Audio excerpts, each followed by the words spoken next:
We have been waiting for almost 14 years. 14 years. Now all the devotees all around the world have been waiting.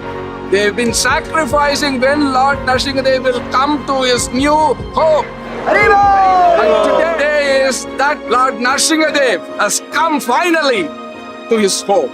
This is what we live for, and with this Lord Nrsimhadev has come. I'm sure all the obstacles are gone. Matter of time, in 2025 end, we will definitely open the main temple, and there will be a grand celebration which the entire human race have never witnessed in their lives.